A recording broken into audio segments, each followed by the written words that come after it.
Hey, it's Tim, Pickup Truck Plus, SUV Talk. We're doing a little late night chat here with my friend Brian Finn from California. You may remember Brian Finn. He's done a couple videos now on his Ford F-150. And we had a lot of strong comments back in those videos, but we wanted to do another follow up because after 6 months now of ownership, and in fact, I own an F-150 now too. I can argue back and forth because I have little smarts about the F-150 now I didn't have before. So, Brian, welcome to the show. Thank you, Tim. It's good to be back. I will try to avoid as many ums as possible, and hopefully we'll do a much better job this time around than I did last time. So I thank you. He's basically my super fan. So he has the older style hat, which I need to send him a new one. But anyways, I need I should send him a shot glass too. I have shot glasses up on the counter. I'm looking for those Oh, wow, we're cafepress.com. moving Plug on up now that we got the new Ford. plug on cafe. Actually, somebody said to me, they said you have to sell more hats and you have to sell more shot glasses to pay for the truck. I'm like, you're not that far off. Yeah, So let's I mean, how talk much for. did it take? So I'm going to link this video to the video we did before. It was 30 days. I think we did 30 days on that truck.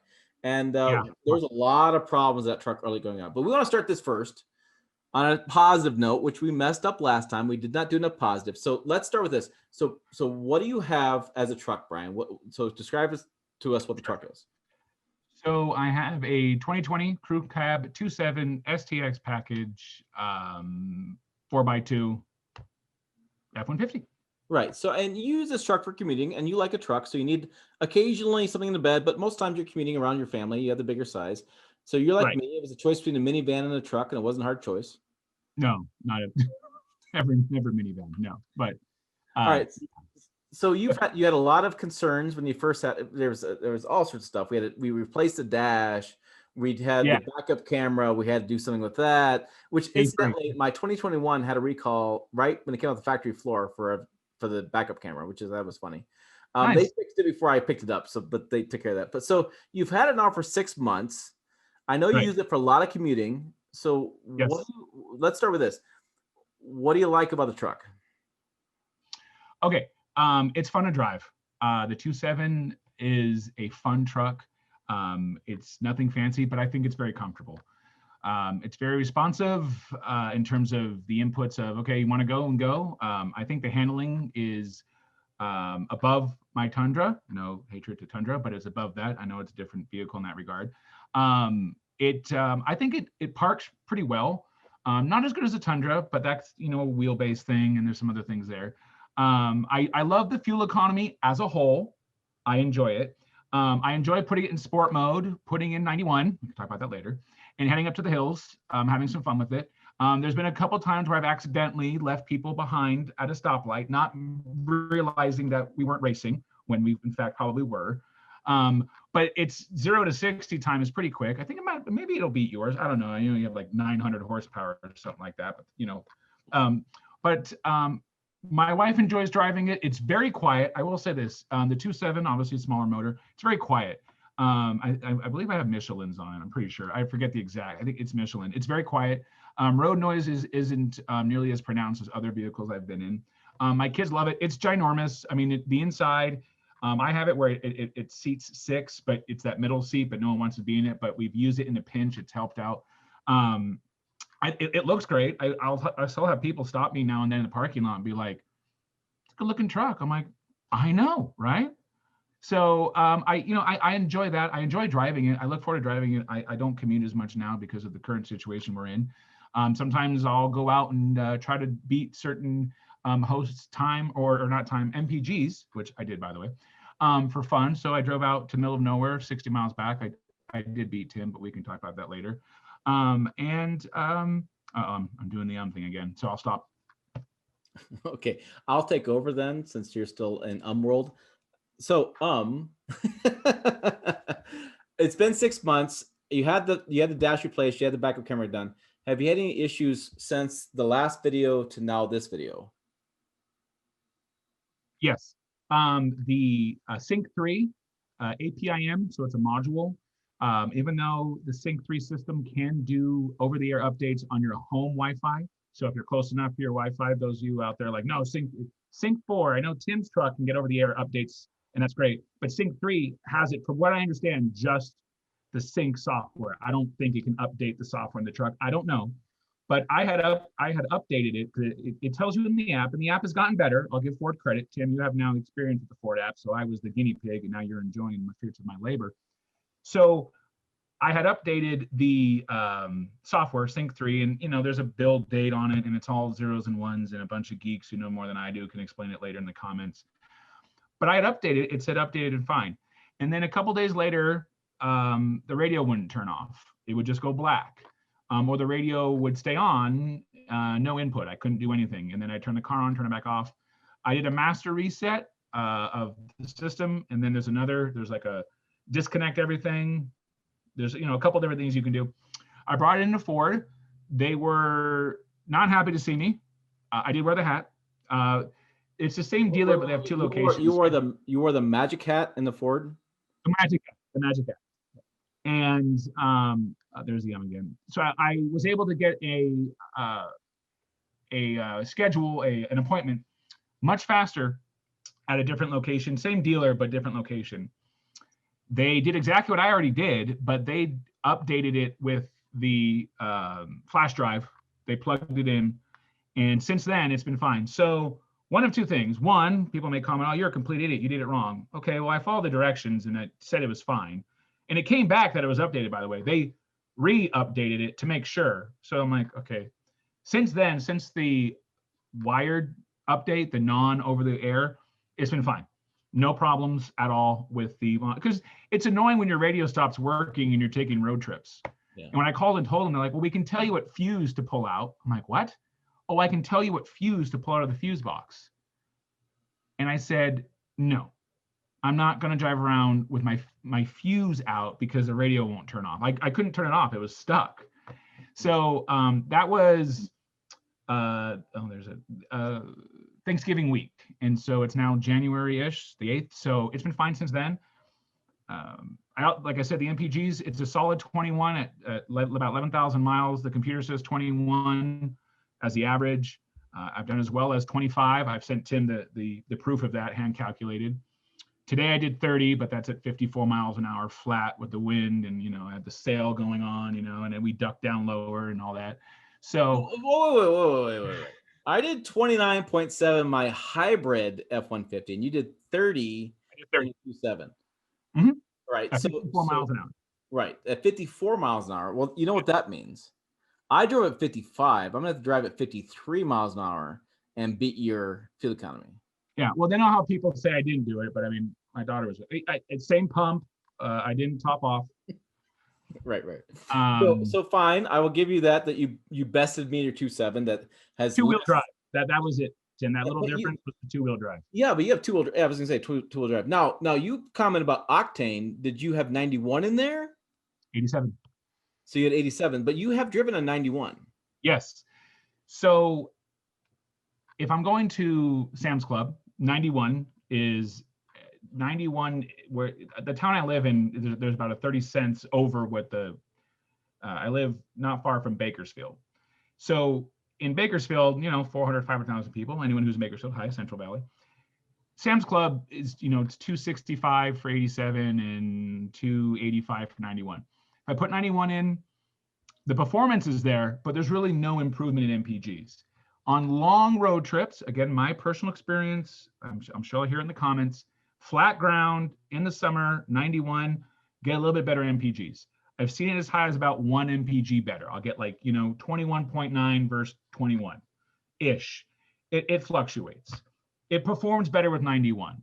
I know what the manual says. Tim has the fancy one with the computer screen that tells him to. I know what other Ford owners have said. You don't have to have 91. It does a better job with 91. When it gets hot, I've noticed there's a performance. Is it huge? No. If you know how to drive, it's not a problem. Like auto start stop. I know some people, they melt down over it. They spend money on dongles to turn it off. I don't understand it because it doesn't bother me at all. I'll turn it off now and then, but my wife, when she takes it, I tell her, hey, if you don't like it, just push the button. I understand it's a little annoying, but it's not really noticeable. And if you don't like it, people are like, oh, it's hard to merge. Just turn the wheel. If you turn the wheel, I learned this. The system won't engage. Your wheels have to be pretty straight. So if you turn the wheel, and I didn't know this, and I'm sure someone said, I told you. If you keep the wheel at a slight angle, like you're merging, it won't turn it, and it won't on certain hills. And if you're in tow haul mode, it's not supposed to. I know I've seen people said, oh, it's happened to me, but if you put it in eco mode, I don't know if you notice it, it'll be more aggressive in turning the car off. At least mine is. Sure. And it depends if your AC's on. It doesn't do it in the summer here. The AC, obviously, right, the power drain. But yeah, so if you do that, it's that. First, like I said, some people really bothers them. You know, the engine keeps starting, and so I'm like, yeah, but guys, they're designed to do it, right? I mean, if it is what you can't change it in order to take it out. Yeah, my biggest issue was electric starter. Not that electric starter, I'm fine with it. The mechanical starter, you turn it over so many times, you're gonna have problems with it. Right.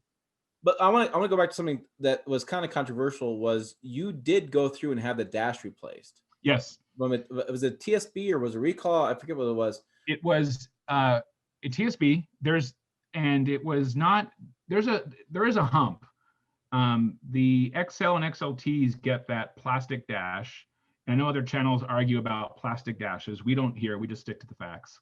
There is a hump there. That's not what I was talking about. There was a gap between the window vents, and Tim can link to that video or whatever, but it was a smiley face. They referred it to as a smiley face. I had people say, don't get the dash replaced, it'll rattle. Don't get the dash replaced, they won't put something back and something else won't work. To which I'm like, well, then they could take the truck back and they could keep it, because if I pay something, the dash shouldn't warp. I know it was whatever manufacturing process or whatever, but it was that particular XL and XLTs from, I think it was like 2015 or 2016 to 2019, 2020. My truck was built in October 2019, so that makes sense. The smiley faces were there, and they were kind of big. I showed Tim, and Tim's like, Tim, am I losing my mind? He's like, well, at least not on this one, you're not. And it was a good. I think I put a picture of that in that video that they can. Okay. I mean, you can see the smiley face in that video. Yeah. Right. And the dealer wasn't too happy about it because this was in the middle of COVID, and they're like, I'm like, guys, I get it. So they said, hey, it's going to be 6 to 8 weeks before we find a dash. I said, okay. It doesn't affect the ability to drive the vehicle. So they called me 2 weeks later, and credit to my local Ford dealer for that.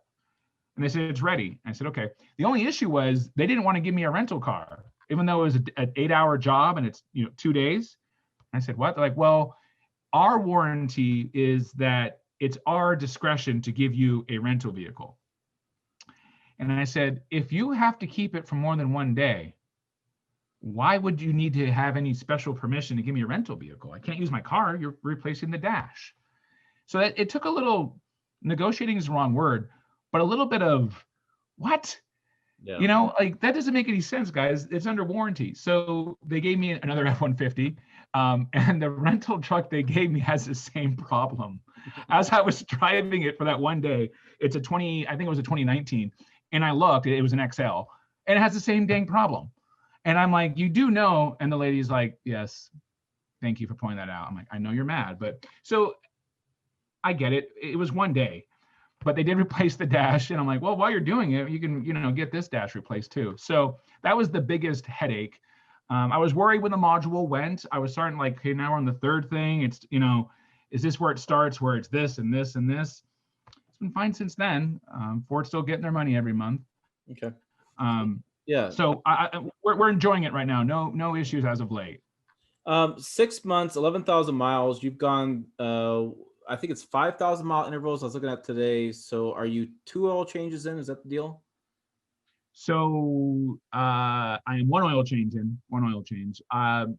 So I don't want people to melt down over oil quality, what happens to turbos when the oil gets dirty. I get all that. So when I bought it, I asked a couple of the mechanics, and I understand they work at the dealer. I said, guys, the app tells you 10,000, the truck tells you 10,000.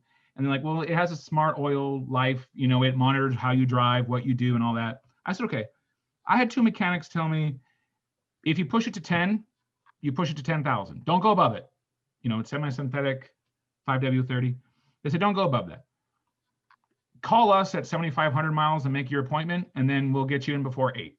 It wasn't a huge, big deal. I won't do 5,000 because it seemed like it's a waste.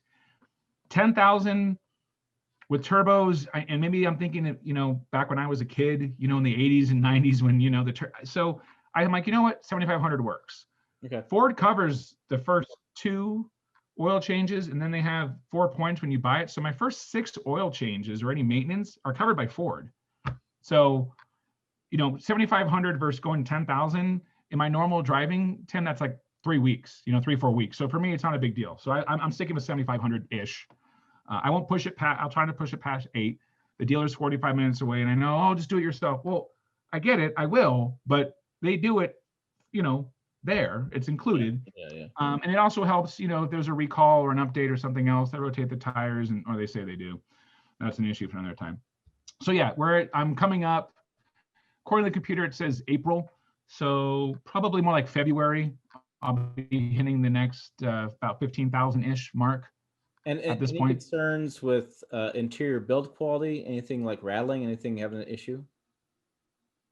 No, in fact, I think it's quieter now. Now it sounds strange to say that, but nothing. And I was worried because my brother, he dabbles in cars, and he's like, you're going to hear something. After a couple thousand miles, you're going to hear something. It is going to annoy you because it's going to be a certain thing where someone just didn't put back some tape, with not padding. What is it? It's that. You know what I'm talking about? It's that. It's dampening. You know what I mean? Yeah, it's what is it? There's an official name. Weather stripping. Yeah. Weather stripping or exactly, or a tape. I mean, if people saw how much tape is behind there, you'd be shocked. But nothing in the interior, nothing. I mean, Tim, you have kids. Kids can find interesting ways to get crumbs and French fries in place. You're like, how does that even happen? Right. So nothing out of the ordinary. The seats are really easy to clean. I've learned that. I know they're not leather or anything fancy like other people can afford, but the seats are really easy to clean. My daughter, not trying to give too many, but she was ill, and I'm like, oh gosh. And I was worried, and my wife's like, you care more about the truck than you. I'm like, no, she's fine. I made sure she was okay. But when she's done being sick, I mean, Tim, I had child sick everywhere, and I'm like, oh gosh. Yes. But I don't know if Ford was like, hey, we'll put some extra Scotch Guard, but everything came out just fine. And listen, I understand. I drive a truck, I don't care. But those of us who have kids or dogs or whatever you have in the back, it's good to. Those are things that you don't think about. You don't think about does this stuff clean well, or the seatbelts. Kids have a hard time with seatbelts. I will say that my daughter, my younger one, who's 7, she's at the point where she doesn't need a booster anymore. But the seatbelts, I don't know if it's just because it's a truck, but that's the only issue has been her getting her seatbelt on because it's I don't know. It's a Ford thing in the back. My boys had the same problem. Okay. It's just a kid issue. I mean, my boys at 7 and 9 and 8 and 6. They just couldn't quite. My 6-year-old couldn't quite get the clasp. He'd get there, and I'd have the other kid clasp it. Yeah, they don't have the strength. Right. But, it's just one of those things. Yeah. What about like the paint? Like nothing's wrong with the truck. Right. No, everything. No paint. Yeah, paint. Everything is good. The rims still look great. What's that? Yes, no issues. I was gonna say because you live in a sunny part of the country, so you get a lot of sunshine in those paint. Oh yeah, no, yeah, definitely. I mean, it heats up. It's a black interior, so the sunshade, no problems there. I will say, having a turbo in our winter, 50 degrees, right? Our winter, it was 72 here the other day. Jerk. I don't have the key to do but the app does it now, which is better anyway. So there are times when my wife wants to her Tacoma has heated seats, but Toyota charges you to use their app, just saying. So in the Ford app, if you turn on the auto start, I don't have as fancy features some channels have, or some people, but the 21, but it goes back to the last setting you had. So I can't control it from the app, but if I was using the heater, it turns it back on. That thing heats up real quick. And I know it has something to do with the turbos and with the engine, in the summer, it takes a bit while to cool down. That has more to do with the compressor and the engine and all that. But on the way back, I drove to LAX, and on the way back, I was seeing, coming down the Grapevine and using cruise control, and I was monitoring it and engine braking, right? And I'm like, I remember in the back of my mind rolling around, the smaller the engine, the less engine braking it can do, right? The less, the bigger the engine, the more it can handle coming down. I'm like, okay, it handled it fine. I wasn't towing anything, and I wasn't going 85 miles an hour. So guys, please don't comment. I was just monitoring, okay, what, normally you turn off cruise control when you climb. I'm like, well, let's see what it could do. It did fine. It kept me shifting. I know some people have an issue with the 10 speed. Tim, I've had no issue with the 10 speed. I think it's so cool to be able to see what gear I'm in, to see it hop around when you turn it on the display. I haven't had any issues with that. I haven't noticed any difference in eco mode in terms of actual real world. Like maybe if you a really long road trip, I noticed something. I don't. I did use. I only have the 4x2. I did use the wet, rain, slippery mode. I don't know. They called it something different. You have a wet snow mode, right? You have different settings than I have.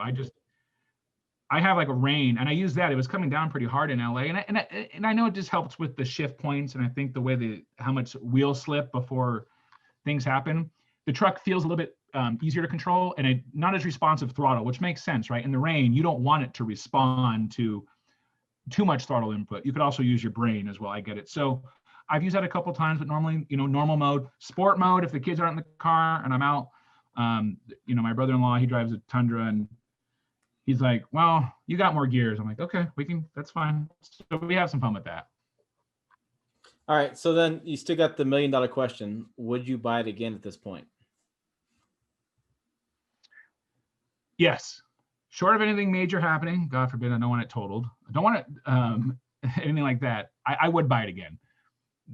It's been, you got to look at everything from 30,000 feet, and it isn't a Tundra, which I've had before, and it's not, not even a mid-level. It's not, it's not a work truck. For what I need it to do, it does it well. For what I enjoy driving it. I should. I'm going to be paying for it until my kids are 40, but I would buy it again. Would I want to go through the same process that COVID required? Obviously, absolutely not.